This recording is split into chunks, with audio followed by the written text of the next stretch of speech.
Bapak Ibu yang mulia, kita sudah berada di awal Sya'ban. Sudah kita tinggalkan Rajab, salah satu bulan haram. Dan kurang dari sebulan lagi insyaAllah kita bertemu dengan Ramadan. Sya'ban adalah bulan lalai. Banyak dilalaikan oleh umat manusia. Begitulah Nabi kita mengatakan alaihi salatu wassalam ketika ditanya oleh sahabat Usamah bin Zaid, "Ya Rasulullah, ma araka tasumu akthara mimma tasumu fi Sya'ban." Wahai baginda Rasulullah, aku tidak pernah melihat engkau berpuasa, puasa sunat maksudnya, melebihi banyaknya puasa sunat anda di bulan Sya'ban. Kenapa begitu? Tidak lebih banyak puasanya di bulan-bulan lain dibanding banyaknya puasa Rasul di bulan Sya'ban. Kata beliau alaihi salatu wassalam, ini bulan baina Rajab wa Ramadan, Sya'ban yang terletak di antara Rajab dan Ramadan. Yaqfulu fihi kathirun minan nas, banyak sekali orang lalai di dalamnya. Kenapa begitu? Karena fokus kita kemarin bulan haram, bulan suci. Seperti Allah katakan, sejak Allah menciptakan langit dan bumi, Dia sudah tetapkan ada 12 bulan dan 4 di antaranya adalah bulan-bulan haram. 3 berurutan, Dzulqa'dah, Dzulhijjah dan Muharram, dan 1 terpencil, bulan Rajab. Apa maknanya bulan haram, bulan suci? Abdullah bin Abbas mengatakan, bulan suci, bulan haram, di mana kesolehan dan ketaatan yang dilakukan di bulan-bulan tersebut, pahalanya lebih Allah lipat gandakan dibanding jika ditunaikan di bulan-bulan lain di luar bulan haram. Dan sebaliknya, kesalahan yang masih dilakukan di bulan-bulan haram, dosanya, iqabnya oleh Allah Subhanahu wa taala juga Dia lipat gandakan melebihi iqab dan hukuman jika kesalahan tersebut dilakukan di luar bulan-bulan haram. Apa maknanya? Bulan haram itu bulan meningkatkan kuantitas dan kualitas kesolehan kita, meminimalisir kesalahan dan dosa-dosa kita. Itu selesai. Di depan kita ada bulan Ramadan yang tudha'af fihi al-a'mal, juga dilipat gandakan padanya amal-amal soleh. Dan satu malam di antara malam-malam Ramadan itu khairun min alfi syahr, lebih baik dibanding 1000 bulan. Itulah dia malam qadar. Karena itu fokusnya adalah 2 amal yang tadi di 2 bulan, bulan Rajab dan bulan Ramadan, sehingga Sya'ban terabaikan. Ada apa di bulan Sya'ban? Dia bukan kategori bulan haram. Di dalamnya juga tidak ditemukan malam qadar. Makanya Nabi katakan, syahrun yaghfulu fihi kathirun minan nas. Orang banyak melalaikan beribadah di bulan Sya'ban. Padahal kata Nabi, syahrun turfa'u fihi al-a'mal. Di bulan Sya'ban lah amal-amal kita diangkat ke langit. Ada amal yang diangkat oleh Allah sifatnya harian, ada yang pekanan dan ada yang tahunan. Yang harian itu pagi dan petang tu amal kita tu naik ke langit. Karena ada malaikat yang terus mencatat dan mengawasi amal kita. Sehingga ada malaikat yang Allah beri amanah bertugas mengurusi amal-amal kita di siang hari, dan ada malaikat yang Allah tugaskan mengurus dan mengawasi amal-amal kita di malam hari. Yang bekerja di siang hari tugasnya dari subuh sampai asar, dan yang bekerja di malam hari dari asar sampai subuh. Untung saja malaikat itu tidak punya perasaan ghil, dengki, iri. Dihitung jam kerjanya, tentulah jam kerja malaikat malam hari lebih panjang dibanding jam kerja malaikat di siang hari. Karena yang siang hari hanya dari subuh sampai asar, sedangkan yang malam hari dari asar sampai subuh, jauh lebih panjang. Malaikat memang tidak punya perasaan ghil. Kalau adalah perasaan ghil, enak ya jadi malaikat siang, kerjanya sebentar begitu. Mereka enggak punya. Enak ya kerjanya pendek, gaji lebih banyak atau gajinya sama, kan begitu. Kalau kita kerja perusahaan kan begitu. Dia enggak. Kalau adalah malaikat punya perasaan ghil, tentu betapa kecewanya malaikat penjaga neraka. Panas-panas, letih, harus dengan marah gitu. Sementara malaikat penjaga surga alangkah enaknya. Malaikat tidak punya perasaan ghil. Dia siap ditempatkan di mana saja, mau berpanas-panas atau tidak, mau kerja lebih panjang atau lebih pendek. Maka malaikat siang hari melaporkan amal kita kepada Allah setelah atau di waktu asar. Allah bertanya, kaifa taraktum ibadi?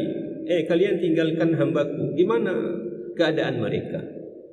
Allah lebih tahu tentu tentang pekerjaan kita yang kita lakukan sepanjang hari. Kata malaikat, ketika kami turun tadi pagi, wajadnahum wa hum yusallun, kami temukan mereka sedang solat subuh. Ini sudah naik tadi. Mereka meninggalkan kita solat, mereka naik. Kami tinggalkan atau kami dapati mereka, kata malaikat siang, mereka sedang solat subuh. Dan kami tinggalkan mereka, kata malaikat itu, mereka sedang solat asar. Begitupun besok pagi. Ketika malaikat malam naik di pagi hari, Allah tanya, bagaimana kalian dapati hamba-hambaku? Kami dapati mereka ketika kami datang di waktu asar, ya, dan begitupun ketika kami naik di waktu subuh, mereka sedang solat.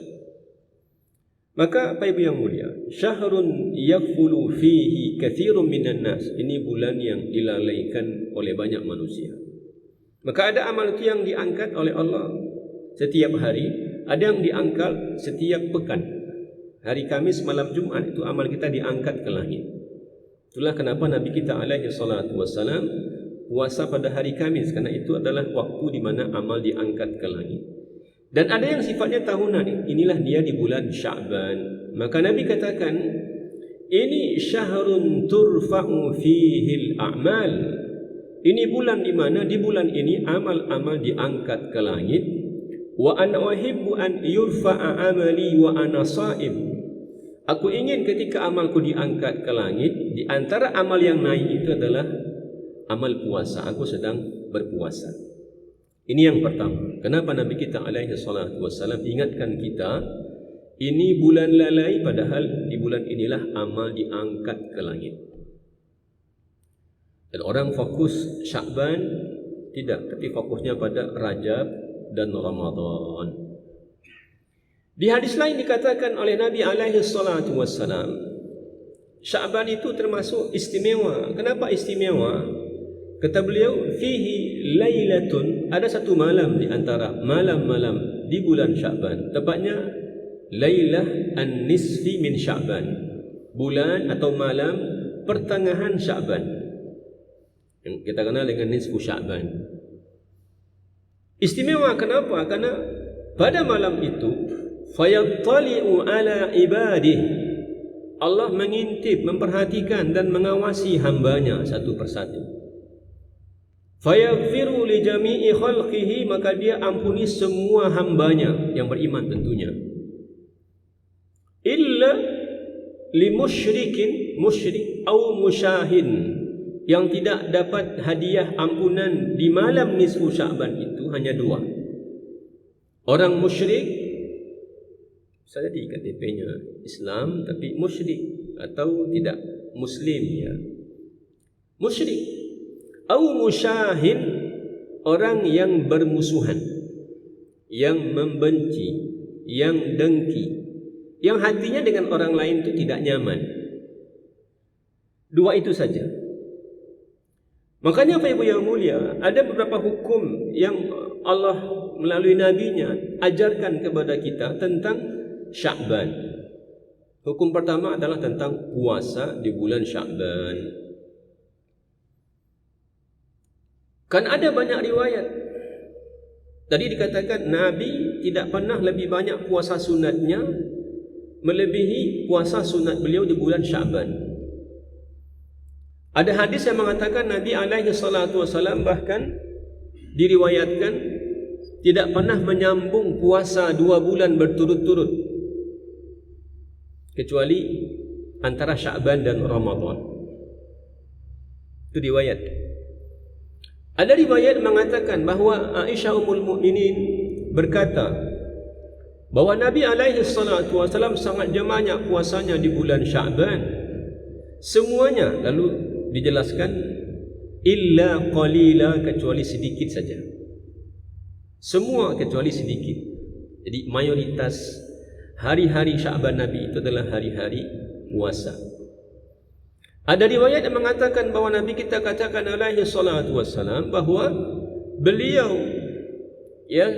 tidak merekomendasikan ada lagi puasa setelah separuh pertama di bulan Sya'ban. Jadi kalau sudah lepas 15 Sya'ban, enggak usah lagi ada puasa 16, 17, 18 dan seterusnya. Maka riwayat yang berbagai macam ini itu menentukan hukum puasa di bulan Sya'ban. Apa hukumnya?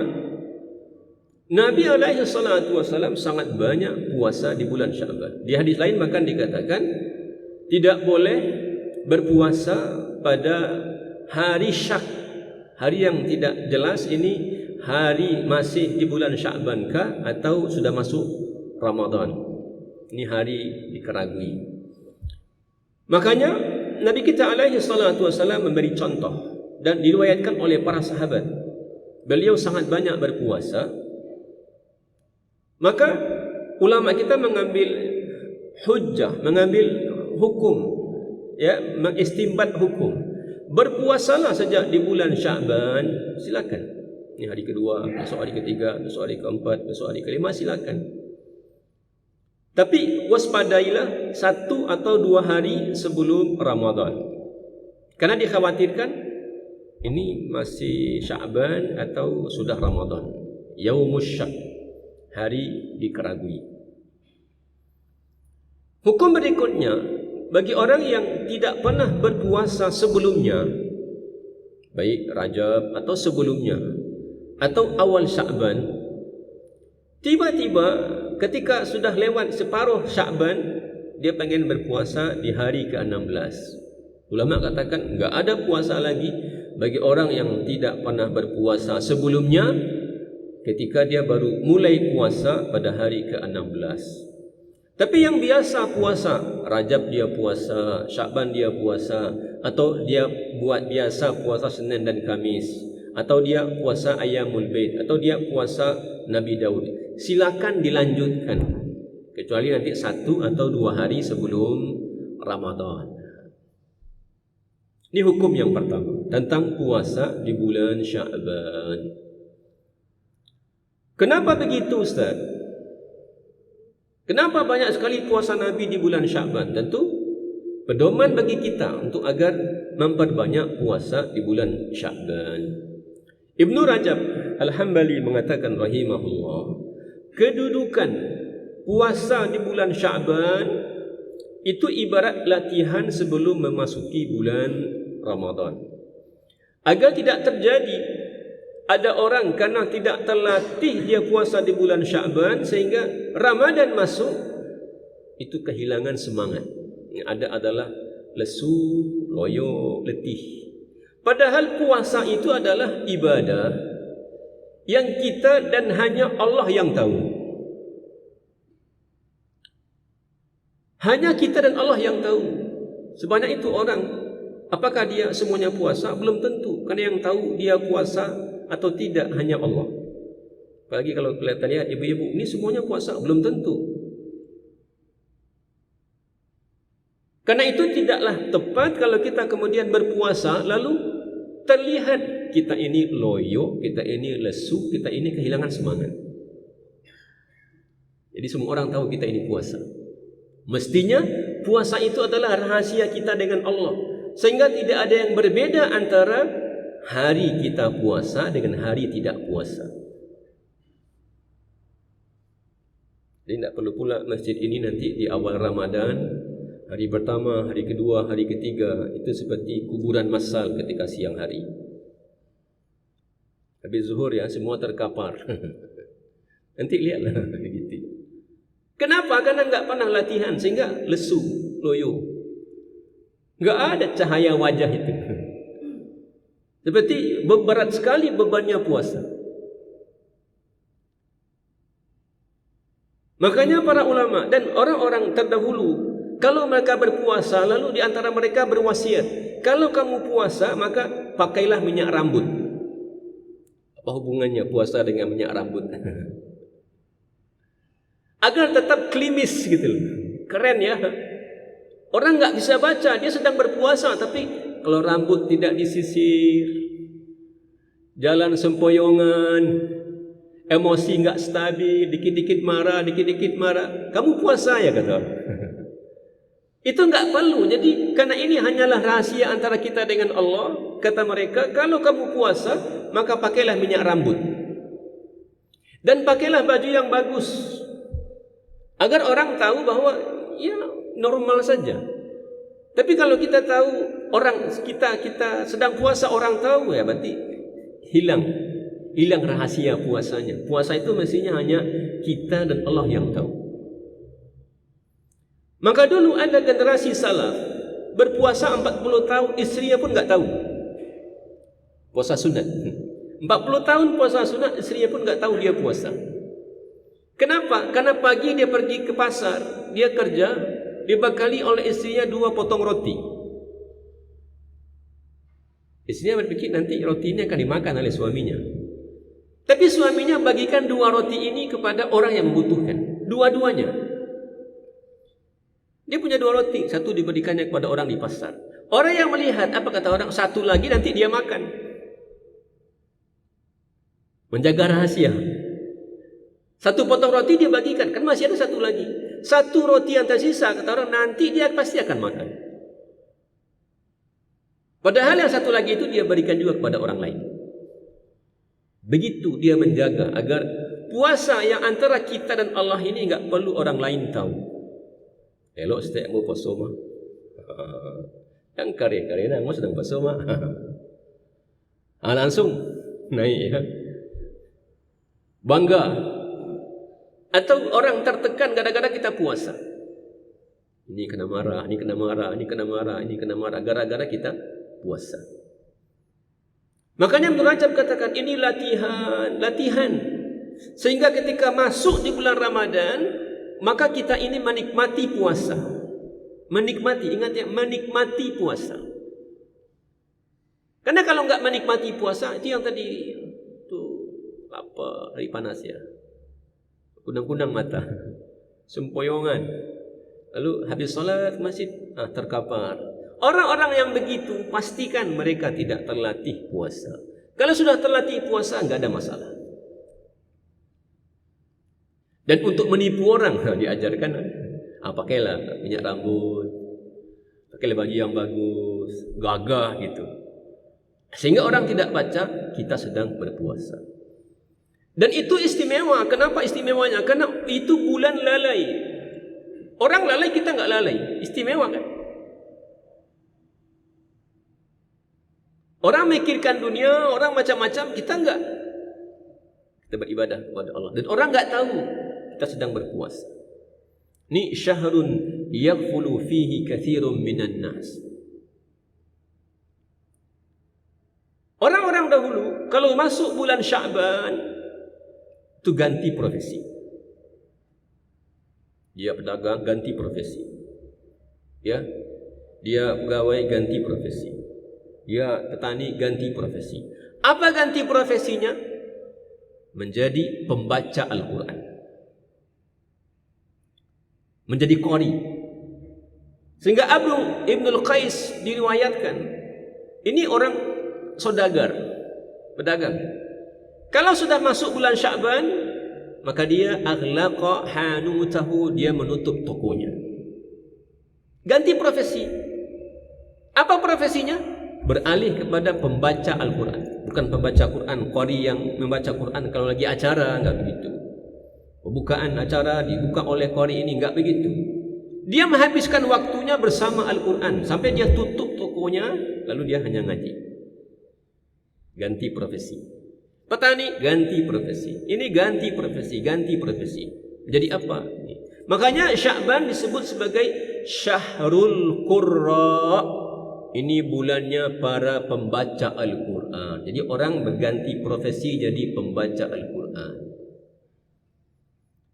Zaman sekarang mungkin tidak mudah. Mana tutup toko gitu ya. Mana pula mau makan, mana pula mau ya sekolahkan anak kalau tutup. Tapi minimal kita tahu orang-orang dulu itu ganti profesi loh. Kalau orang-orang dulu ganti profesi, minimal kita nambah profesi. Kita berdagang iya, tapi pembaca Quran juga. Kan tidak selalu pedagang itu membayar, membeli, membayar, membeli, menjual, membeli. Kan enggak selalu begitu. Kalau lagi enggak ada orang, lagi sepi, ganti profesi. Ganti profesi. Kenapa begitu? Karena amal-amal yang kalau kita nanti mau ditunaikan di bulan Ramadan dan tidak dilatih sekarang, itu enggak mudah. Jadi yang tidak terlatih itu pasti akan jadi letih. Itu di semua bidang, enggak terlatih. Olahraga enggak terlatih, tiba-tiba ikut lari, kencang, sudah letih. Ini tidak terlatih, tiba-tiba langsung sprint, gitu ya, pasti letih. Ini ibadah juga begitu. Makanya Ibnu Rajab mengatakan dia seperti latihan untuk bertemu dengan Ramadan, sehingga amal-amal Ramadan itu nanti tidak lagi menjadi ajang latihan tapi ajang menikmati. Begitupun dengan solat malam. Orang yang tidak biasa solat malam, itu tarawihnya nanti itu nyari di mana ya tarawih yang paling cepat selesai. Mana tarawihnya? Sana. Kenapa? Enak. Enaknya gimana? Cepat selesainya. Itu enaknya. Tapi yang terlatih, malam-malam sekarang kita melatih diri, agak setengah jam jadi deh. Subuh 5 sekian, bangun setengah 5. Sudah kita melatih diri kita. Sehingga nanti di bulan Ramadan, kita bukan lagi mencari tempat solat di mana yang paling cepat selesai, tapi di mana yang paling khusyuk ya. Agak panjang dikit enggak apa-apa, bacaan imamnya ya merdu, tajwidnya benar, bisa menambah kekhusyuan. Itu yang dicari. Tapi kalau enggak terlatih, panjang solatnya di situ tuh, di rumah salah solat tarawih. Itu 2 malam paling kuat solat tarawih di rumah tuh. Kenapa? Karena besok tanahnya, kok ayah itu lagi ayatnya? Baca tadi ara'aital ladzi yukadzibu biddin. Nanti terus Kul ya ayyuhal kafirun. Tu idza ja, tu kul huwallah, tu al-falaq, an-nas. Kok itu aja ayatnya ya? Enggak jadi lagi salat. Hafalannya enggak cukup memang. Mau ke masjid lama-lama. Kenapa? Tidak terlatih. Nah, jadi amal-amal yang kita akan tunaikan di bulan Ramadan tidak akan mudah kita tunaikan sampai menjadi sebuah kenikmatan sehingga terasa kelezatannya, kecuali kata Imam Ibnu Rajab, dari bulan Sya'ban kita sudah melatihnya. Sehingga enggak ada beda fisik kita. Udah biasa tuh udah biasa. Kalau kita udah biasa puasa, ya kesiangan enggak sahur kan enggak apa-apa. Udah biasa. Enggak ada yang terganggu. Sawah juga, ke kantor-kantor juga, ke toko-toko juga. Enggak ada yang berubah. Ramadan itu adalah bulan di mana Nabi katakan, ya, tuftahu fihi abwabul jannah. Di situ pintu-pintu surga dibuka. Wa tughlaqu fihi abwabu jahannam. Pintu-pintu neraka ya ditutup. Di bulan Ramadan, keinginan kita untuk beramal soleh itu Masya Allah luar biasa. Sehingga pintu-pintu surga itu terbuka. Dan semangat untuk berbuat maksiat itu minim. Karena setan-setan dibelenggu, akhirnya pintu-pintu neraka ditutup. Tapi itu dibuka. Allah pengen juga pintu itu diketuk. Ketuk. Bukanya nanti, tapi tadi sekarang diketuk. Mana sih kita mau masuk nanti, lalu sekarang pintunya diketuk. Itu Allah suka. Dengan apa diketuk? Dengan amal soleh. Ketuk.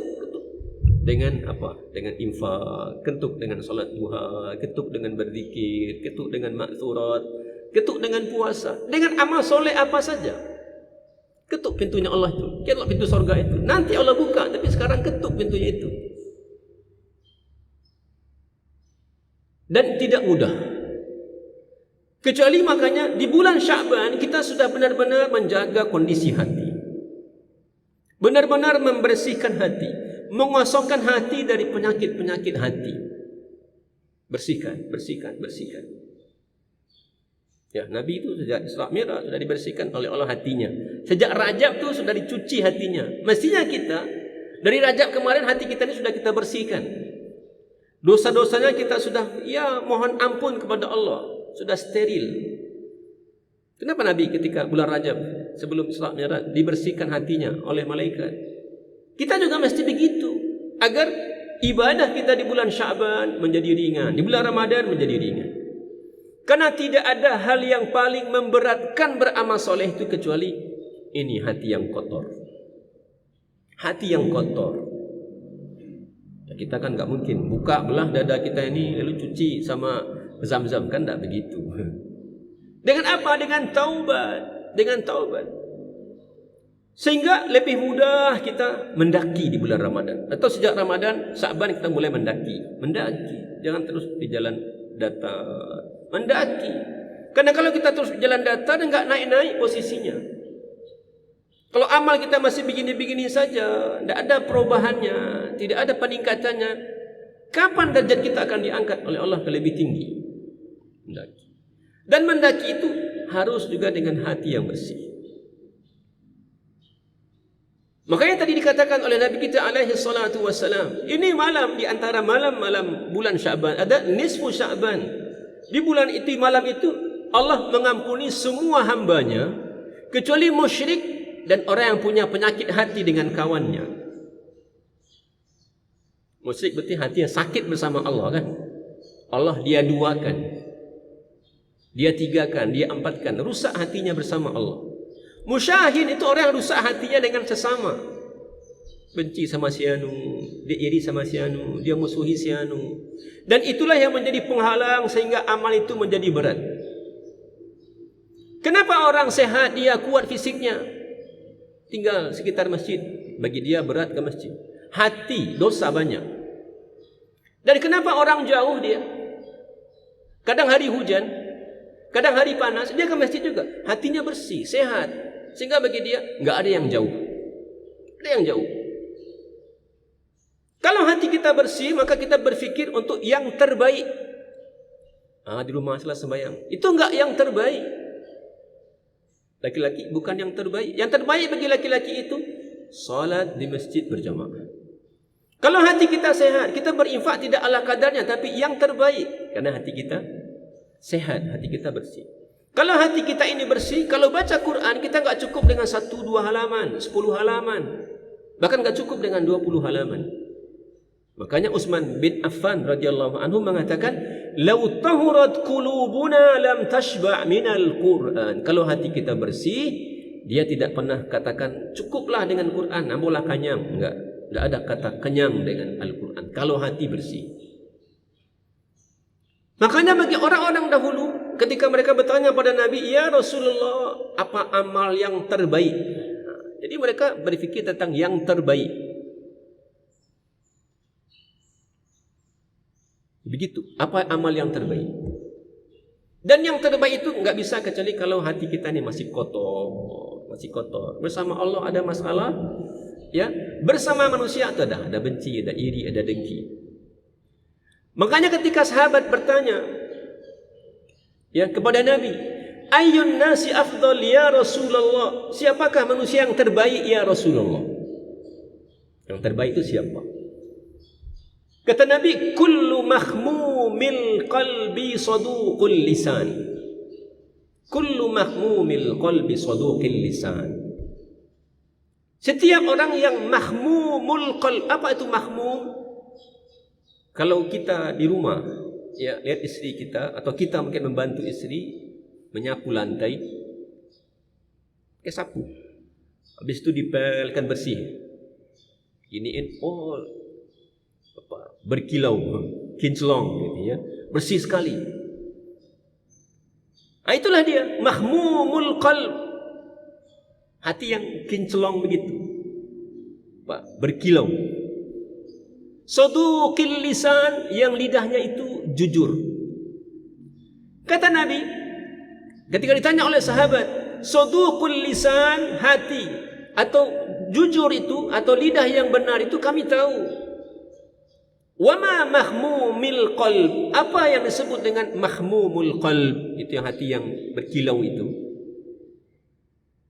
Kata Nabi, at-taqiyyu an-naqi, hati yang bertakwa, yang takut kepada Allah, yang waspada, yang hati-hati. An-naqi, bersih, bersih sekali, clear. La ithma fihi, tidak ada dosa di dalamnya. Dosa kita bukan hanya yang terkait dengan mata, dengan telinga, dengan mulut, tangan dan kaki. Tidak kalah juga ada dosa yang terkait dengan hati. Makanya ada ibadah hati. Ibadah hati, bertawakal kepada Allah, ibadah hati.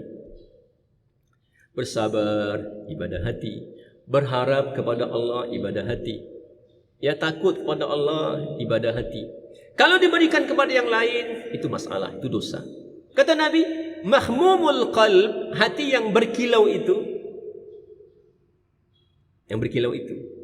at-taqi, yang bertakwa, yang takut, ya, yang waspada, berhati-hati. An-naqi, yang bersih. La ithma fihi, tidak ada dosa di dalamnya. Wala baghiya, tidak ada kezaliman. Kadang, maaf ya,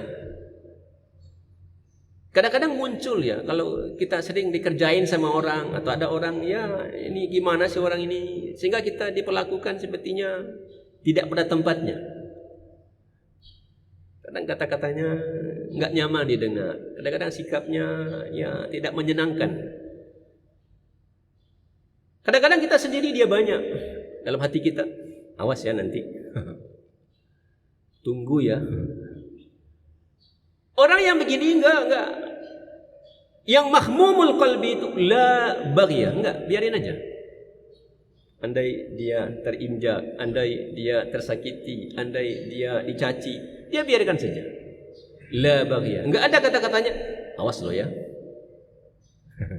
Kan kadang-kadang malah terangah mana kan buat itu kan. Ini luar biasa, awas ya. Dia enggak punya begitu. La baghya, la ithma wala baghya.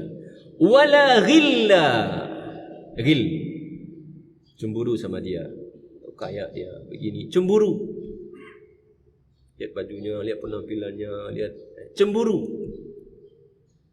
Dia punya kok saya enggak ya, begitu, cemburu. Wala hasada, dan iri. Bedanya kalau cemburu apa? Tidak pengen seperti iri. Kalau iri itu dia baru senang kalau nikmat yang ada pada orang lain itu tercabut darinya.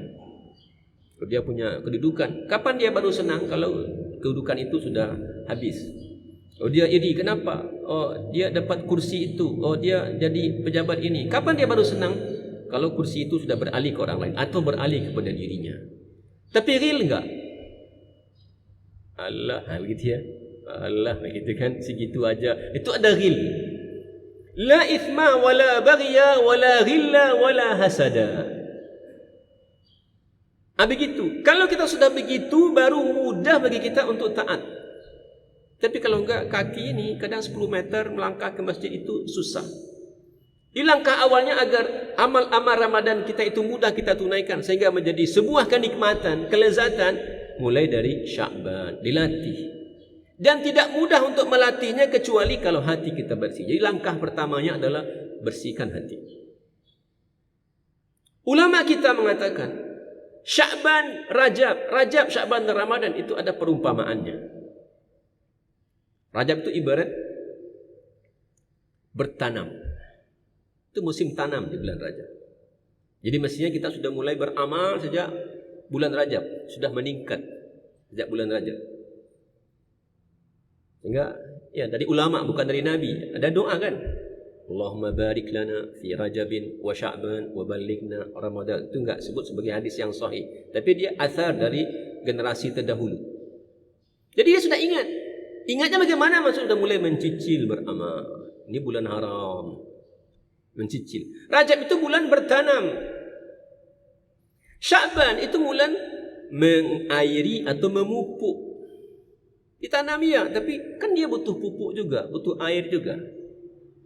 Kita sudah mulai beramal sejak bulan Rajab. Iya, di bulan Sya'ban lebih meningkat karena ini tanaman yang tadi kita tanam itu butuh pupuk, butuh air, butuh disiangi. Kapan panennya? Ramadan itu panen. Kalau orang tidak bertanam di bulan Rajab, ya, tidak pula apa yang dia mau siangi, apa yang dia mau kasih pupuk, apa yang dia kasih air, enggak ada tanamannya. Bagaimana mungkin dia panen di bulan Ramadan? Sehingga ada orang, ya Allah, paling dia letih seminggu saja, habis itu minggu kedua enggak ke masjid lagi, enggak tarawih lagi, mungkin ya mulai bolong-bolong puasanya. Kenapa? Enggak bertanam, lalu enggak bersiang, enggak kasih pupuk, bagaimana dia akan panen? Ada yang memberikan perumpamaan bahwa Rajab, Sya'ban dan Ramadan itu seperti angin, lalu awan, lalu hujan. Kan sebelum hujan ada awan, sebelum awan ada angin. Jadi hujan dilalui oleh tahapan ada angin, ada awan, baru ada hujan. Bumi ini merindukan hujan. Bumi ini merindukan hujan. Lama tidak hujan, ya. Dia merindukan hujan. Kita ini ya beramal soleh. Hati kita ini sudah ya kering, ya hati kita ini sudah kotor, dia perlu dibersihkan. Dia sudah begitu perlu ditanam, perlu dirawat sehingga nanti dia menjadi ya sebuah kedamaian, ketenteraman. Maka Ibu yang mulia, ini enggak kalah pentingnya dibandingkan dengan amal-amal kita, puasa kita, bacaan Quran kita, infak sedekah kita, tahajud kita, tarawih kita. Yang enggak kalah pentingnya adalah menjaga kesucian hati. Itu mulainya. Sehingga masuk ke Ramadan itu kalau hati kita bersih, enak. Dan nilainya sangat tinggi. Nabi riwayatkan dan diceritakan, kata beliau, sebentar lagi akan datang kepada kalian laki-laki penghuni sorga. Sayati alaikum rajulun min ahlil jannah. Sebentar lagi akan datang kepada kalian laki-laki penghuni sorga. Orang-orang berharap atau di benak atau persepsi para sahabat itu mungkin ya laki-laki yang akan datang itu adalah Abu Bakar, yang amalnya itu luar biasa. Itu Nabi pergi Isra dan Mi'raj dari Masjid Haram ke Masjid Aqsa, itu panjangnya 1239 kilo. Itu hampir sama dengan Padang Jakarta. Sekarang kalau pakai pesawat 2 jam. Di masa itu hanya ada kuda dan onta. Kecepatannya atau jarak tempuhnya kuda dan onta itu paling 40 kilo dalam sehari. Itu butuh sebulan pergi dan sebulan pulang. Pergi terus ke atas, terus sampai Sidratul Muntaha, lalu turun. Sampai di rumah Nabi ceritakan kepada Ummu Hani, sepupu beliau. Karena istri sudah enggak ada. Ya, tinggal malam itu menginap di rumah sepupunya, Ummu Hani. Ketika disampaikan kepada Ummu Hani, diam aja lah, jangan ceritakan sama yang lain, nanti jadi masalah itu. Kalau kamu ceritakan begini peristiwanya, enggak ada yang percaya. Nabi datangi orang yang paling memusuhi dia, agar dia paling semangat menyampaikan kepada orang lain peristiwa ini, Abu Jahal. Sehingga Nabi enggak perlu bayar orang, enggak perlu cari sahabat, sampaikan kepada dia aja, nyampaikan dia nih. Dia cari orang yang paling dekat dengan Nabi. Siapa?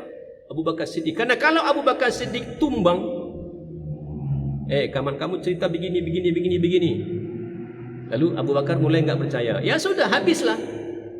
Orang-orang akan murtad karena Abu Bakar kemudian tidak beriman. Tentu orang lain akan ikut Abu Bakar. Abu Bakar aja tidak beriman lagi, masa kita beriman? Padahal dia paling dekat dengan Nabi. Tapi ternyata salah. In kana qad qalahu faqad sadaq. Kalau benar kamu dengar dari dia kata Abu Bakar kepada Abu Jahal. Kalau benar kamu dengar dari dia ngomong begitu, pasti beritanya benar. Sehingga berubah namanya jadi Siddiq. Abu Bakar kalau berinfak, berapa infaknya? Semua hartanya. Semua hartanya, bukan seperempat, bukan separuh, tapi semua hartanya. Abu Bakar yang kata Nabi, "Man asbaha minkumul yawma sha'ima." Siapa di antara kalian hari ini puasa? Aku, ya Rasulullah. Siapa yang hari ini sudah beri makan kepada fakir miskin? Aku, ya Rasulullah. Siapa di antara kalian yang hari ini sudah membesuk orang sakit? Aku, ya Rasulullah. Siapa di antara kalian yang hari ini telah pergi melayat? Aku, ya Rasulullah. Nabi katakan, tidaklah berkumpul 4 amal ini dalam diri seseorang di hari yang sama, illa kecuali dia pasti menjadi penghuni sorga. Sehingga ketika Nabi katakan akan datang kepada kalian laki-laki penghuni sorga, di benak sahabat itu Abu Bakar, nyata enggak? Orang juga mikirkan, mungkin kalau enggak Abu Bakar, ya Umar. Ya Masya Allah, jahiliyahnya seperti itu, dan Islamnya Masya Allah. Sehingga tidak sedikit ayat-ayat Quran itu membenarkan pendapatnya Umar bin Khattab radhiyallahu anhu. Perang Badar usai. Belum ada ketetapan tentang harta rampasan. Belum ada ketetapan tentang apa? Tentang tawanan perang. Nabi datang sama Abu Bakar. Kata Nabi begini-begini. Gimana Abu Bakar? Ya mereka kan karib kerabat kita juga. Karib kerabatmu juga kan? Ada Abbas dan lain-lain. Karib kerabatmu juga. Kita ambil aja tebusan dari mereka. Kalau kita dapat tebusan, ada uang, kan bisa kita gunakan untuk membangun agama ini. Lalu datang sama Umar. Umar gimana? Kita ini masih lemah ya Rasulullah. Kalau kita bebaskan mereka, nanti mereka akan melawan kita berikutnya. Tak Umar, penggal aja lehernya. Begitu. Turun ayat Allah. Maka nali nabiyyin an yakuna lahu asra. Tidak pantas Nabi itu punya tawanan perang. Jadi maksudnya apa? Penggal aja lehernya itu. Karena kondisinya masih belum kuat betul Islam di masa itu. Suatu ketika Umar ingin mengalahkan Abu Bakar dalam berinfak. Gimana? Hari ini aku akan kalahkan Abu Bakar. Sehingga dia kumpulkan separuh kekayaannya. Ini ya Rasulullah. Itu Umar. Itu bukan dia. Bukan pula Utsman. Yang ketika dalam masa paceklik datang dengan 1000 ekor onta. Lambung onta itu penuh dengan sembako. Dia bagi-bagi. Kalau kemarin minyak goreng langka, ada nggak kita temukan orang di Kota Padang ini? Dia berdiri ini gratis semua orang, gratis. Kita temukan di media kan ada yang justru menimbun, gitu ya, menyembunyikan. Itu praktik Yahudi itu. Utsman bin Affan datang dengan sembako yang dipenuhi oleh lambung onta itu 1000 ekor. Datang Yahudi, saya beli ya 1:2, 1:3, 1:4, 1:5. 5 kali lipat dibeli oleh orang Yahudi. Kata Utsman, enggak. Sampai orang Yahudi itu mengatakan, kalau kamu enggak mau jual sama kami, tidak ada yang mampu membelinya dengan harga yang lebih tinggi. Kata dia, ada sudah janjikan kepada saya 10 kali lipat sampai 700 kali lipat. Kata dia, ini semua dibagikan percuma. Cuma-cuma bagikan. Dia enggak nimbun, dia enggak naikkan harga, tapi dia bagikan. Ternyata enggak dia juga yang datang. Tidak pula Ali. Yang ketika Nabi hijrah, dia pesan, Muhammad, saya nanti malam akan pergi meninggalkan negeri ini. Orang-orang sudah berkumpul. Ya, nanti malam kata dia keputusannya saya akan dibunuh. Ya, gimana? Kamu mau tidur di tempat aku? Kamu tidur di tempatku ya? Apa tantangannya itu? Nyawa tantangannya.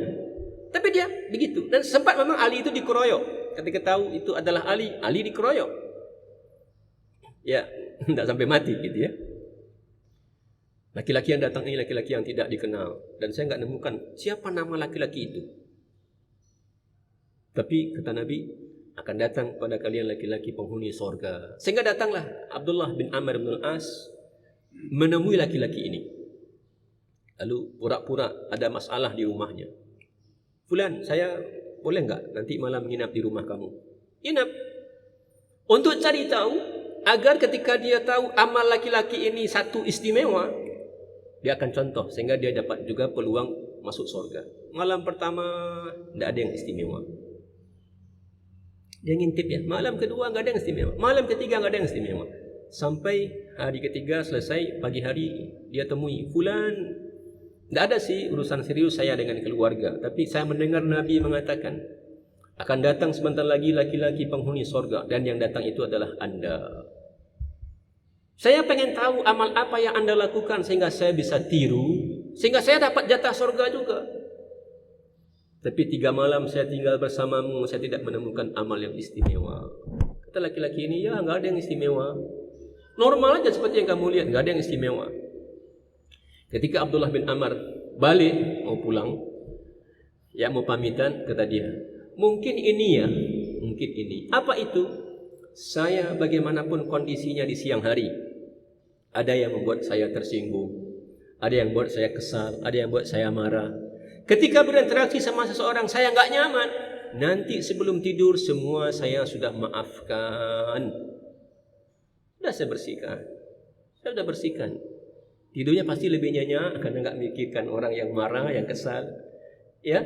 Dan dia dapat jatah sorga. Kalau begitu, ya, Nabi itu sering menyebutkan hatinya orang beriman itu seperti burung. Burung itu nggak pernah iri. Dia pergi ribuan ya ke suatu lahan, sudah kita nikmati aja bersama. Nggak pernah dia iri dan dengki. Bersihkan hati kita agar, ya, seperti Utsman katakan, kalau hati kita bersih, sehat, maka dia tidak pernah bosan dengan Quran. Tapi kalau hati kita sakit, yang segini, yang kecil-kecil tulisannya itu, kecil-kecil tulisannya kan, ini Quran besar tulisannya, yang kecil-kecil tulisannya itu, dia bertahan. Kalau nggak bisa dibaca dengan mata biasa, dia cari kacamata. Kalau berair matanya, dia periksa ke dokter. Untuk apa? Agar bisa baca nih yang kecil-kecil nih. Tapi Quran 2 halaman, 3 halaman, sudah. Nah, begitu. Itu tandanya hati kita tidak sehat. Jadi ukurannya kalau hati kita sehat, mudah kita untuk taat. Puasa itu ringan, baca Quran itu ringan, ya, bertahajud itu ringan, beramal soleh itu ringan. Walaupun ya tempatnya jauh, walaupun mungkin kondisinya ya tidak normal, tapi hati yang sehat itu memudahkan kita beramal soleh. Ini mulainya ya di bulan Sya'ban. Wallahu a'lam. Assalamualaikum warahmatullahi wabarakatuh.